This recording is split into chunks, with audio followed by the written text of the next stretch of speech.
सभापति महोदय, आज महामहिम राष्ट्रपति जी के अभिभाषण पर इस सदन में चर्चा हो रही है। चर्चा में सरकार का पक्ष और विपक्ष दोनों हम सुन रहे हैं। मैं एक घटना का जिक्र करना चाहता हूं। मेघालय का एक गांव जो बांग्लादेश भारत के बॉर्डर पर है, कोंगथोंग, इसे मैंने गोद लिया। जब मैं उस गांव में गया तो वहां राजनीतिक गतिविधियां नहीं थी, ना कांग्रेस थी, ना भारतीय जनता पार्टी थी, ना नेशनल पीपुल्स पार्टी थी। यह बात इसलिए महत्वपूर्ण है कि गांव के लोगों का विचार जानने के लिए कोई राजनीतिक दबाव उन पर नहीं था, राजनीतिक प्रभाव नहीं था। अभी मैं 3 दिन पहले फिर इस गांव में गया। गांव के लोगों से चर्चा हुई, वे खासी बोलते हैं। मैंने पूछा कि आपको क्या पब्लिक डिस्ट्रीब्यूशन सिस्टम से चीजें मिलती हैं? तो चावल को खासी में खाओ बोलते हैं। उन्होंने बोला, खाओ मोदी, यानी मोदी का चावल हम तक पहुंच रहा है। भारत और बांग्लादेश के बॉर्डर पर स्थित उस गांव में जहां पर कोई राजनीतिक गतिविधि नहीं है, जो लोग आजादी के बाद 7 दशकों से भारतीय गणतंत्र का हिस्सा बनना चाहते थे, हिस्सा बने हुए थे, लेकिन भारतीय गणतंत्र वहां तक नहीं पहुंच रहा था। इसलिए नरेंद्र मोदी जी के शासन को, नरेंद्र मोदी जी को जानना है तो दिल्ली, मुंबई, कलकत्ता से बाहर निकलकर कोंगथोंग, कालाहांडी जाना पड़ेगा और वहां जाकर नरेंद्र मोदी की क्या शख्सियत है इसे समझना पड़ेगा। अब तक गणतंत्र के साथ तंत्र हावी था, गण नीचे था। मैं एक ऐसी घटना का जिक्र करना चाहता हूं जिसने पूरे देश में एक अधिष्ठान परिवर्तन कर दिया। कहा जाता है कि चावल का एक दाना पके हुए और कच्चे चावल की प्रकृति बताता है। इस देश में 1954 में पद्म अवार्ड शुरू किया गया था। क्या दूसरे नंबर पर बुलाना? यह उस स्थिति में शुरू किया गया था जब संविधान सभा ने राय बहादुर और खान बहादुर के टाइटल को समाप्त कर दिया था। फंडामेंटल राइट्स में 16(1) लागू करके हमारे बीच कोई डिस्क्रिमिनेशन नहीं होगा। लेकिन 1954 में हमारी सरकार ने सोचा कि जो लोग सार्वजनिक जीवन में ऐसा काम करते हैं जिससे समाज का हित हो, राष्ट्र का हित हो, राष्ट्र का संवर्धन हो, ऐसे लोगों को टाइटल नहीं, अवार्ड देना चाहिए। लेकिन 55 से लेकर 1969 तक जो हुआ, मैं कोई टिप्पणी करना नहीं चाहता हूं, टिप्पणी करना अनुचित होगा। उसके कारण कांग्रेस पार्टी के पूर्व अध्यक्ष, अखिल भारतीय राष्ट्रीय कांग्रेस के 15 साल रहे महासचिव और सोशलिस्ट नेता जेबी कृपलानी को 1969 में पार्लियामेंट के अंदर एक बिल लाना पड़ा, प्राइवेट मेंबर बिल लाना पड़ा, conferment of decoration of person abolition award, abolition bill. उन्होंने तर्क दिया, निजी प्रतिबद्धता, राजनीतिक प्रतिबद्धता के आधार पर आप लोगों को यह अवार्ड देते हैं जो कि इस देश का अपमान है, इस देश के नागरिकों का अपमान है। यद्यपि बिल डिफीट हुआ, लेकिन परंपराएं चलती रही। निजी प्रतिबद्धता और निजी आकांक्षाओं, निजी संबंधों के आधार पर अवार्ड देते रहे। 2014 में नरेंद्र मोदी जी की सरकार बनी। जो परिवर्तन हुआ, वह परिवर्तन यदि विपक्ष के दिल को नहीं छू रहा है तो मैं मानूंगा वह संवेदनशील दिल है। यह वह पार्लियामेंट है जिस पार्लियामेंट में कम्युनिस्ट पार्टी के भूपेश गुप्ता, जब प्रधानमंत्री अच्छा काम नेहरू जी कर रहे थे तो भूपेश गुप्ता जी ने नेहरू जी की प्रशंसा करनी शुरू कर दी। तो इतनी प्रशंसा विपक्ष ने की कि गंगा शरण सिंह जी कांग्रेस के थे, नेहरू जी के मित्र थे। उन्होंने कहा था कि हमारे पास विष्णु सहस्त्र नाम है, दूसरा नेहरू सहस्त्र नाम की जरूरत नहीं। यह विपक्ष और सरकार का संबंध होता था। जहां सरकारें गलत करेंगे वहां आप आलोचना कीजिए, हम आलोचना स्वीकार करेंगे। लेकिन जहां सरकारें राष्ट्र की अस्मिता को स्थापित करती हैं, गणतंत्र को पुनः रिसरेक्ट करती है, वहां पर अब सरकार को कटघरे में खड़ा। ये लक्ष्मी कुट्टी जी कौन है केरल की? ये चुटनी देवी जी कौन है? ये राधे देवी मणिपुर की कौन है? ये पप्पामल तमिलनाडु की कौन है? ये राधे देवी, चुटनी देवी, पप्पामल देवी और बिहार का दिलीप कुमार सिंह। 92 साल की आयु है, 92 ईयर्स की आयु है। 1954 में विदेश से स्वास्थ्य की शिक्षा लेकर आए और जीवन भर गांव में गरीबों की सेवा करते रहे। अपनी मेडिकल की उपाधियों को उन्होंने पैसे अर्जन में नहीं दिया। भारत का गणतंत्र नई दिल्ली उस भागलपुर के दिलीप कुमार सिंह में 2021 में पहुंचे। लक्ष्मी कुट्टी जी के पास 2016 में पहुंची। तो तंत्र जो गण पर हावी था, अब गणतंत्र पर हावी है। यह नरेंद्र मोदी जी का वह अधिष्ठान परिवर्तन है जिसे विपक्ष को सराहना चाहिए। ऐसे अनेक उदाहरण हैं। मैं तो सिर्फ चावल के दाने आपको दे रहा हूं। यदि आप महिलाओं से जाकर देखिए, एक ही दाना निकाल कर देखते हैं चावल पका है या नहीं पका। लेकिन मैं एक दूसरी बात कहना चाहता हूं। इस विपक्ष की पर मैं एक शब्द कहना चाहता हूं। इस समकालीन विपक्ष की स्थिति क्या है? Dark truth and white lies. आप उस सिम्टम से निकलिए। जब तक आप डार्क ट्रूथ में फंसे रहेंगे और व्हाइट लाइज बोलते रहेंगे, जनता में आपकी विश्वसनीयता समाप्त हो रही है। आप हमें लोकतंत्र की शिक्षा दे रहे हैं। बार बार कहा जा रहा है कि नरेंद्र मोदी जी की सरकार में लोकतंत्र का गला घोटा जा रहा है, पत्रकारों को गिरफ्तार किया जा रहा है, बुद्धिजीवियों को जेल के अंदर डाला जा रहा है। मैं थोड़ा सा आईना दिखा देता हूं। मैं इमरजेंसी की बात नहीं करूंगा, वो तो सब हम जानते हैं। आजादी के बाद 1958 में पहला कानून क्या बना? 1958 में armed forces special powers act. 1969 में क्या बना? Unlawful activities prevention act. 1971 में क्या बना? जो हम सब जानते हैं, Misa, maintenance of internal security act. 1980 में क्या बना? National security act.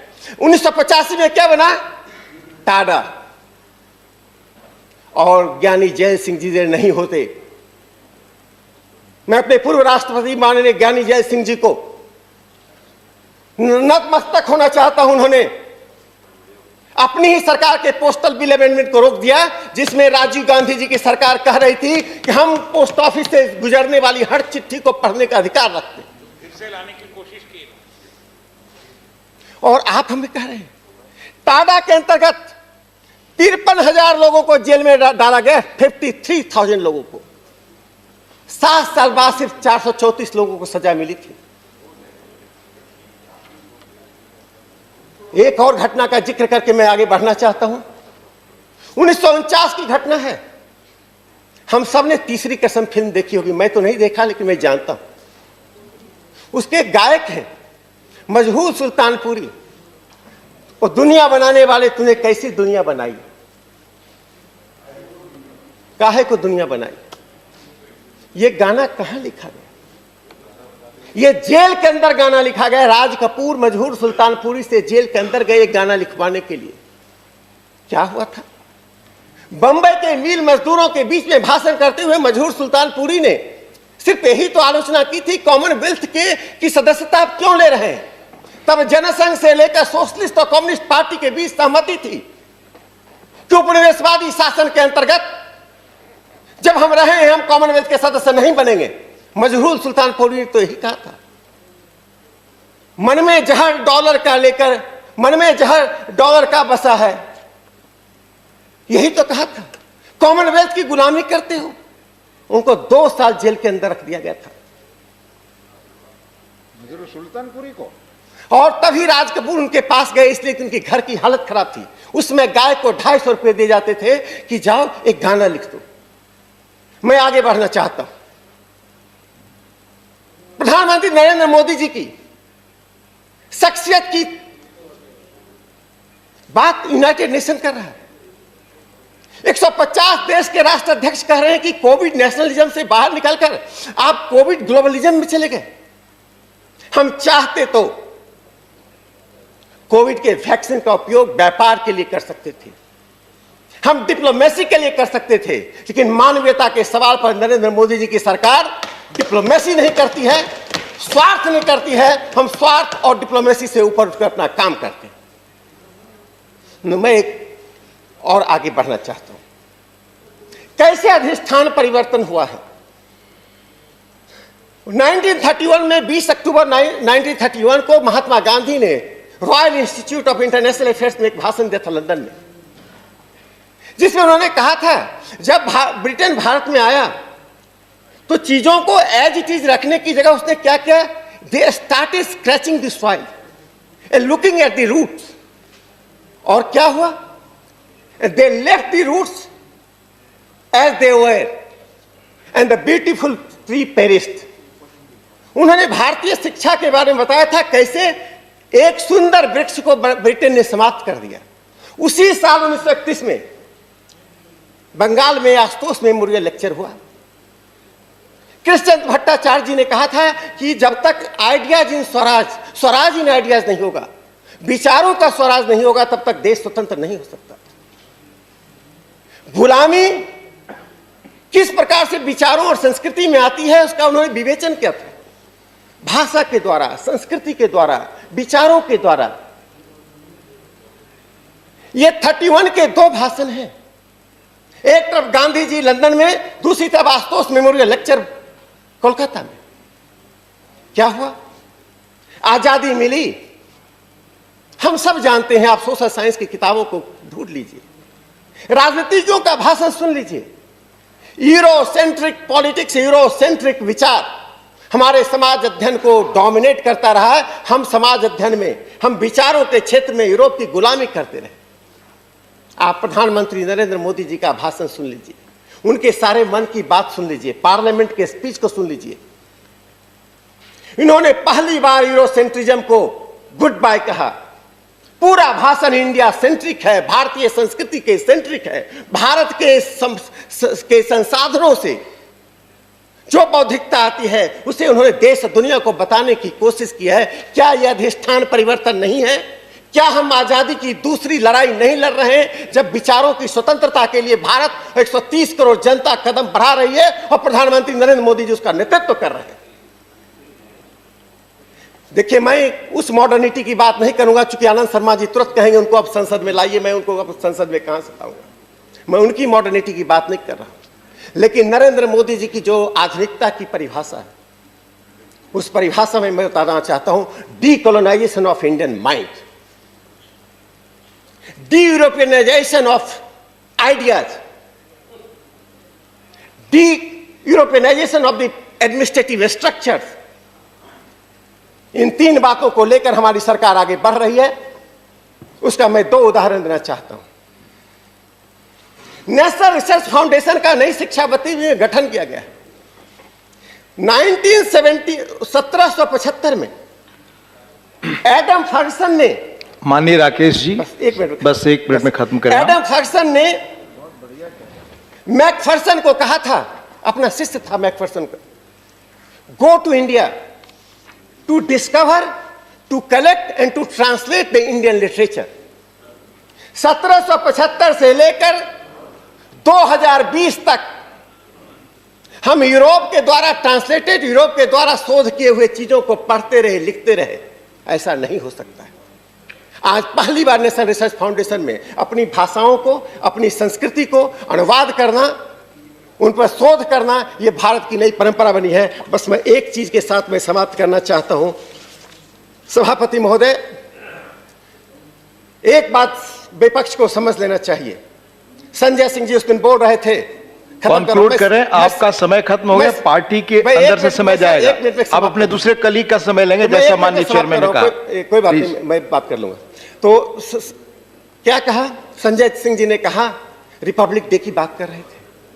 2014 को 20 जनवरी को किसने कहा था हम गणतंत्र दिवस को डिसरप्ट करेंगे? मैं उनके लिए कविता कहना चाहता हूं। मैं टूटा तो सब टूटेगा, मैं टूटा तो सब टूटेगा, जो कुछ भी है वह भी छूटेगा। मैं हूं तो आजाद वतन है, मैं भारत का संविधान हूं, लाल किले से बोल रहा हूं। इसलिए कृपया करके ऐसी राजनीति मत कीजिए जो गणतंत्र पर सवाल हो, ऐसी राजनीति मत कीजिए जो भारत की अस्मिता पर सवाल हो, ऐसी राजनीति मत कीजिए। धन्यवाद राकेश जी, पर सवाल हो। धन्यवाद।